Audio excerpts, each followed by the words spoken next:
It seems more robust than I was expecting, to be honest. I was not expecting it to be this solid feeling and not junky.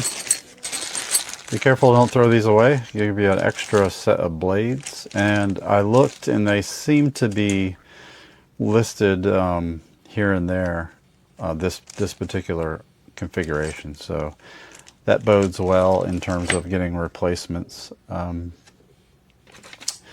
You have the basic accessories, but we're going to talk about the pruner itself and the pole extension. Doesn't come with a battery, so I have to supply one. Brushless motor, it's kind of nice. So you turn this on, the counter resets, and you got to tap it twice to turn it on. The counter doesn't always, it only counts if you intentionally hold it until the full stroke happens. But if you're doing like quick stuff, you notice it hasn't even, I don't know if you could see it, it was stuck at 7. I mean, now it's at 9. Not a big deal, I guess, for those that want to see how many cuts they get out of a single charge. So there's 2 modes. I had to, it's not in the manual that I can see how to switch it. It's on the listing, but and the only reason I think they have this is to reduce the stroke for smaller cuts so that you're not waiting as long. So right now it's at the maximum, the 1.2 inches, and I'll test this on some cuts shortly. So you would hold the trigger down for 4 seconds. You'll hear it beep.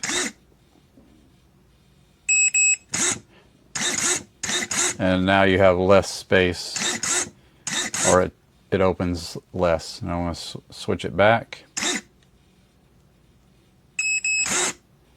And now it's open more. So, and the pole is actually pretty nice as well. The extension, very solid. You can push this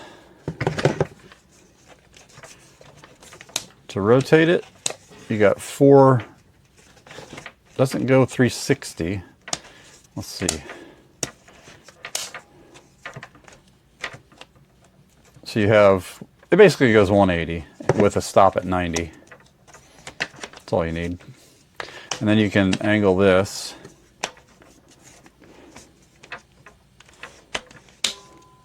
All feels very solid to me. You extend that, it actually retracts itself. I think that's why I say watch your hand, because it's coming back on you.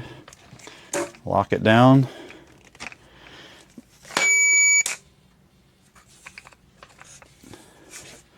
There's your loop for a strap if you're doing a lot. And the handle.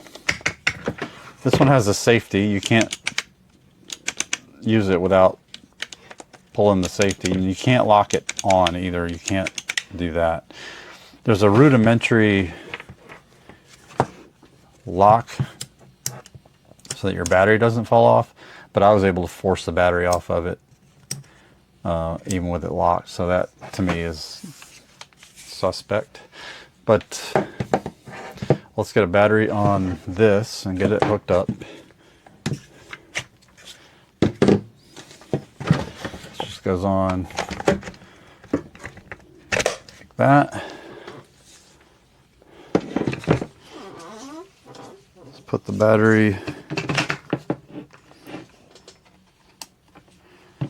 on like that, and I'm gonna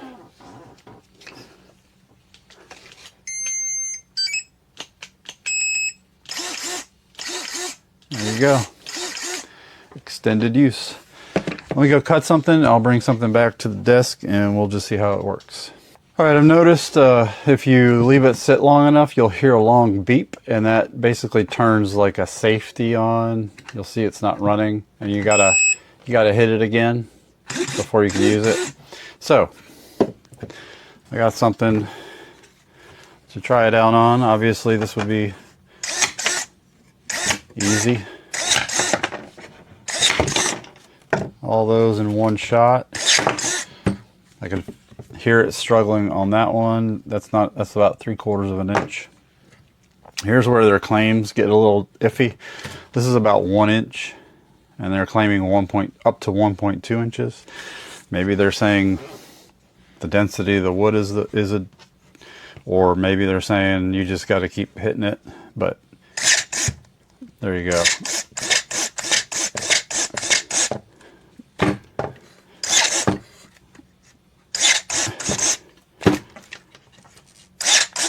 This is 1 inch or just under, and it took a while, so that's probably going to call for some actual lops. So that's a little disappointing in terms of the claim, but for most things, take a lot of the work out of it.